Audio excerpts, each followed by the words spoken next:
Hello and welcome to Warframe Unabridged. I'm your host Fen, and we're continuing our journey through the power kit of Atlas today. In our previous video, we discussed how well the power scales with mods, both on the frame as well as on the melee weapon that you have equipped, but we didn't discuss application, and we avoided that for a good reason. I really wanted people to empty their cup and think on the concept of scaling, which seems to be ignored by a large number of people. And, honestly, YouTube is kind of the reason. A lot of people just go there, they get a build, and they copy and paste it, and then they just kind of mash it through, they grind it out, and that's pretty much where it ends. But the thing is, there's a lot of nuance to it, and if you understand the nuance, then that's something that you can take with you, and it's going to save you money on some mods that you might not necessarily benefit from on the weapon that you're using, or something that you might not benefit from with Atlas himself. Now, the prime example that comes to mind is how few weapons actually accept mods in a way that's truly beneficial to the weapon and the power landslide. Now, currently, one could definitely say that the meta is very crit or status heavy, as is evident by the mentality that people have where everything is considered either a crit weapon or a status weapon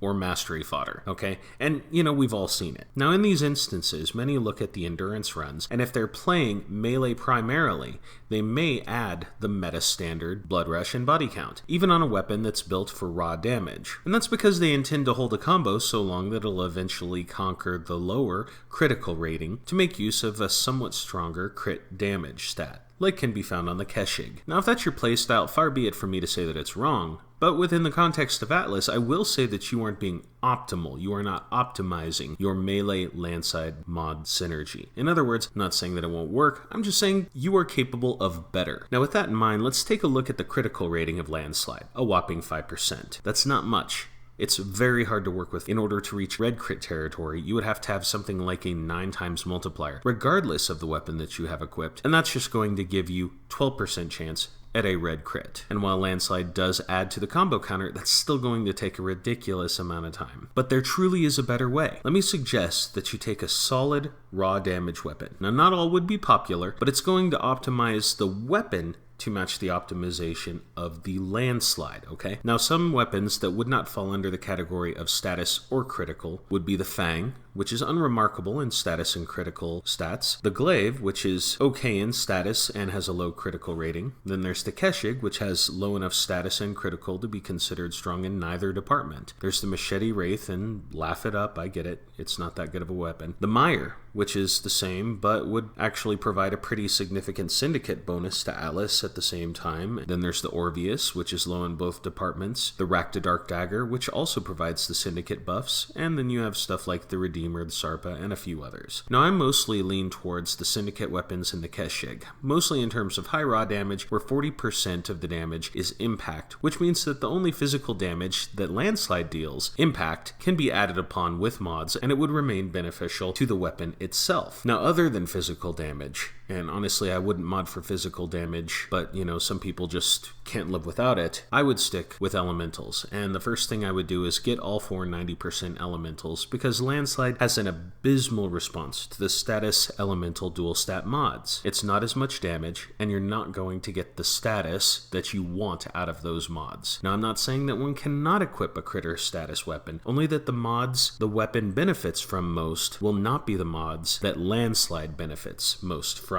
So with Radiation and Viral versus level 145 Bombards, the first strike will deal around 1557 to 2336, the second will deal 3115 to 9336, and the third will deal 9346 to about 12461. While many people may swear by Corrosive above Radiation and Viral, its opposing element is Blast, which doesn't do much to help in terms of a raw damage build. Now, versus the same level Bombard, the first strike only deals about 390 to 780. The second only deals 1560 to 1770, and the third deals about 2341 to 3121. Corrosive and Blast just aren't that great versus Bombards. So what about Heavy Gunners, who have a more common armor type then? Well, versus level 145 Heavy Gunners, Radiation and Viral will deal 520 to 1041 on the first, 1041 to 2083 on the second, and 3121 to 4166 on the third. Corrosive and Blast, on the other hand, will yield 1458 to 2189 on the first, 2918 to 4377 on the second, and 8756 to 11674 on the final. If you were to strike each of them simultaneously, the average highest for Corrosive and Blast will deal around 14,795 across two targets, whereas Rad and Viral versus one of them will deal about 16,627. This is a difference of 1832 in favor of Rad and Viral. However, in this instance, we have to consider the enemies in mission. Ferrite armor is worn by more common units and is weaker versus the Corrosive combo, while Alloy, which is weaker versus the Radiation Viral combo, is worn by less common but more powerful heavy units as well as bosses. So at this point, I'd suggest you figure out which you consider to be more of a threat. Wipe out the majority of the enemies and then deal with the heavies, or come armed for the heavy units who pose a larger individual threat. Do keep in mind that Landslide rarely procs status, so I wouldn't advise that you bring Corrosive along just to cash in on armor stripping, because it's just not going to happen. If you want to bring status heavy weapons in to strip some armor off, that'll work, but the mods that benefit a status weapon are not going to benefit Landslide to the same degree. Now, Corpus are a lot simpler. For Corpus, we'll be equipping Magnetic and Toxin. You see, Toxin bypasses shields entirely and will absolutely wreck Humanoid Corpus, which only really leaves proxies as a credible threat. For them, we'll equip Radiation periodically, but it's not really necessary. It's up to you. We could gain a better bonus from Electric than Radiation, but we can't equip Electric without turning Toxic into Corrosive. But Radiation would still produce a 25% buff versus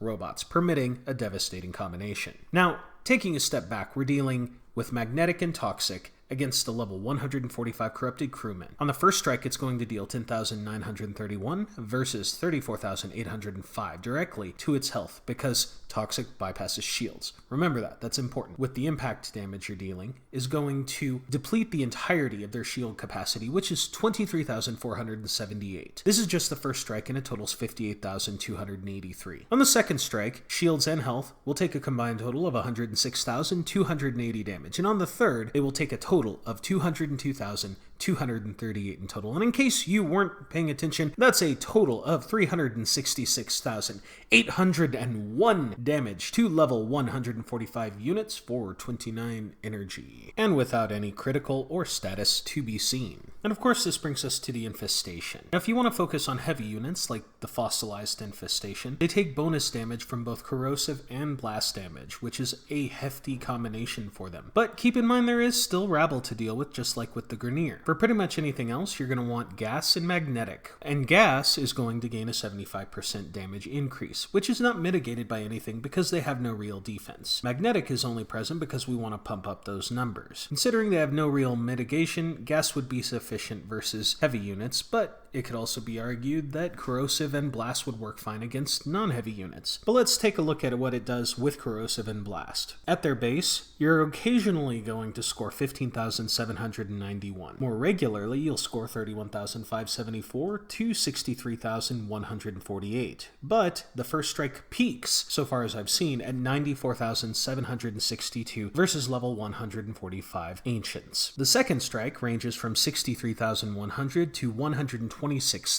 The third ranges from 94,700 to 379,100, and that's a squad of nothing but ancient healers. So, armed with this knowledge, I do hope that I get to see more of Atlas knocking some people around. He's a great frame, and with a lot of durability and with a lot of damage. And with that, I'm going to bring this video to a close. If you like what you saw here, be sure to hit that like button. If you're new here and want to join us in our continuation of our unabridged journey through the power kit of Atlas, be sure to hit that subscribe button. And if you just can't wait to hear my beautiful, despite being sick, voice, be sure to hit that notification button after subscribing. Most importantly, if you think someone else could benefit from my videos, share the love and let them know about me. But until next time, this is Finn, signing off.